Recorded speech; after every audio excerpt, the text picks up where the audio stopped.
Okay, we've got time for questions. Anybody? I got a There's a question. lot in that. I think some people are still trying to absorb that. You've got a question. Yeah. Hang on, you're not allowed to ask questions. I got. You're not going to do breathing exercises now. Look at you, you need it. That won't work. That won't work? Yeah, it won't do. We're on a different parallel system. Thanks, Chris, for that very informative and wide-reaching delivery of your talk. I have a question regarding compliance with regards to biosecurity. Do you use any particular pro forma to do that, or have you adopted from Animal Health Australia? I noticed that you had them up.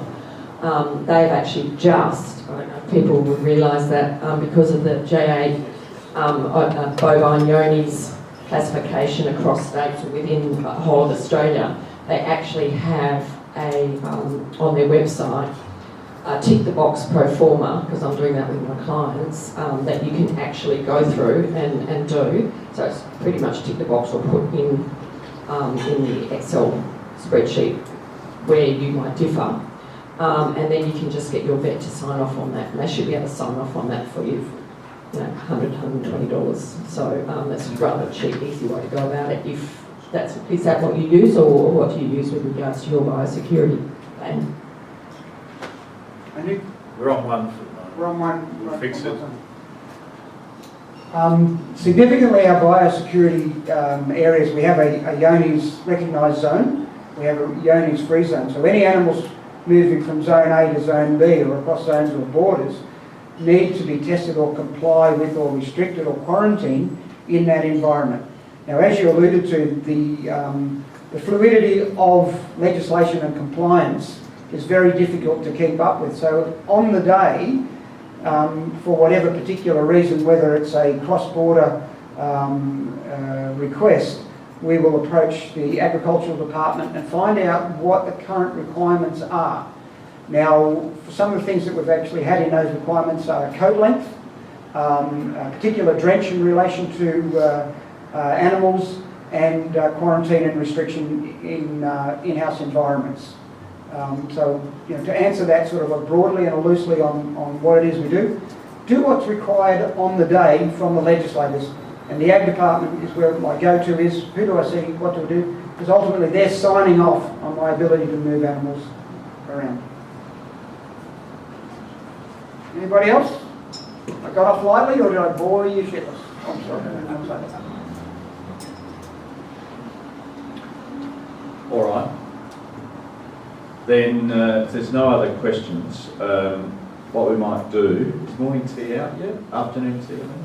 No, lunch. We're out of whack. So you're breathing actually. That red wine from some naughty people last night that I drank.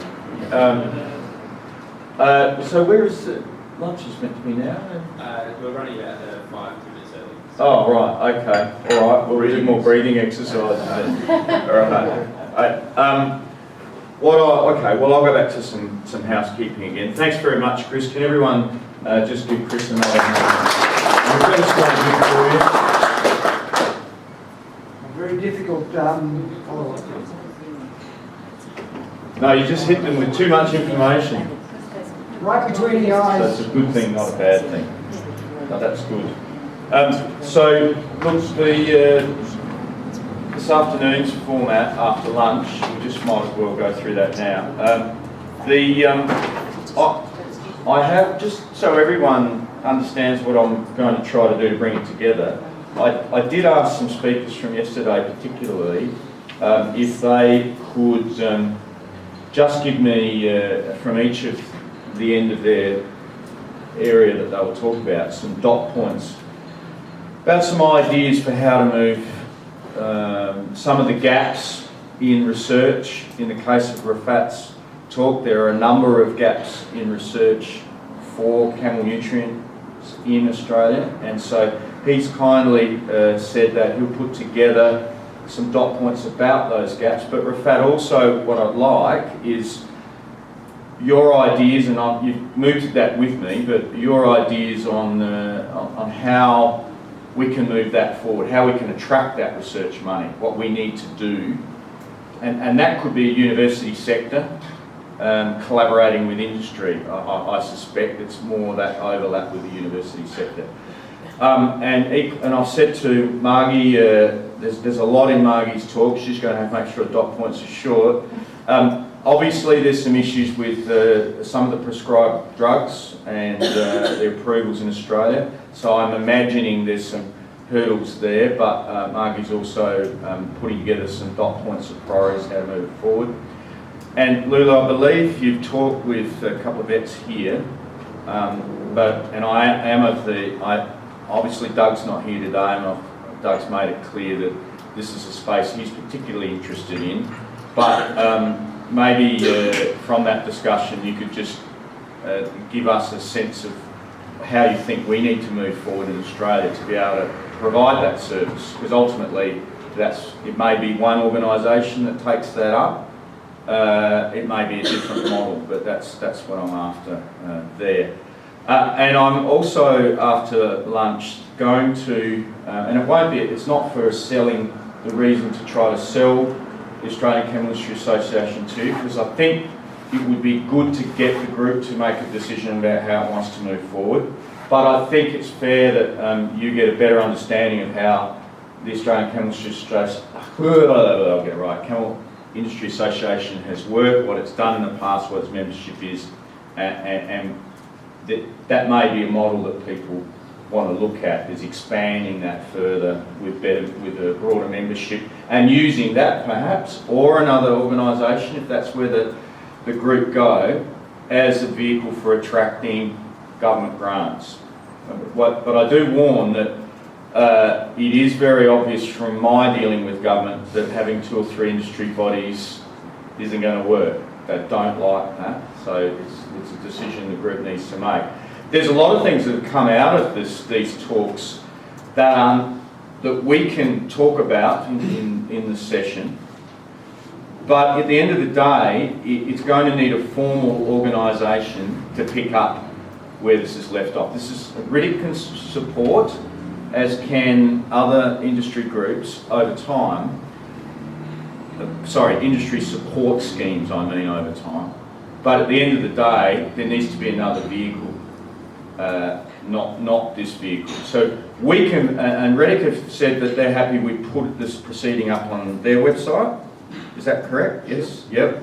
Including the recordings. But then part of me thinks, well, if there is an industry body that you agree to build, rebuild, or whatever form, then setting up a website for that, or using the existing Australian Camel Industry Association website, they've already got one, and putting this whole session up on that might be a better approach than using the REDIC website. Either way, it would be publicly available, not necessarily privately available. So that's where I think the afternoon session will head. So there's more or less, we'll probably get a panel up here of chairs, and then each of the people I've approached about presenting on directions forward will just give a quick short spiel on that, and then we'll open that up, including, Alan or Lauren, it doesn't matter, from the Australian Camel Industry Association.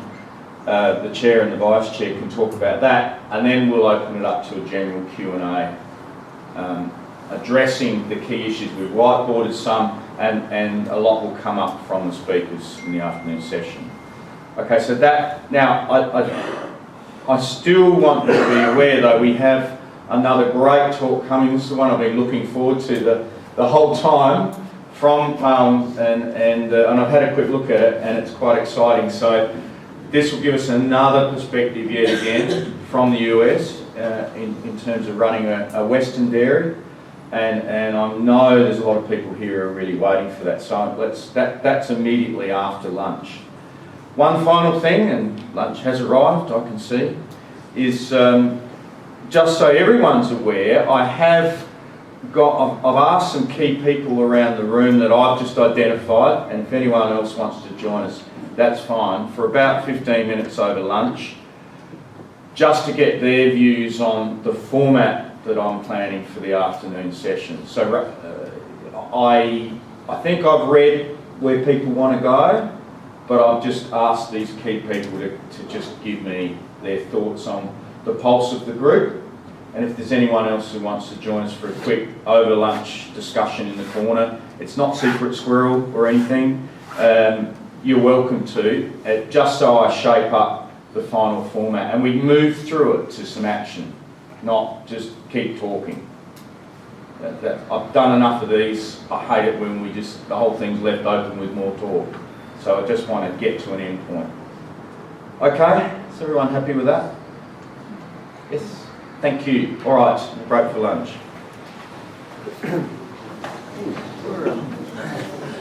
Reading.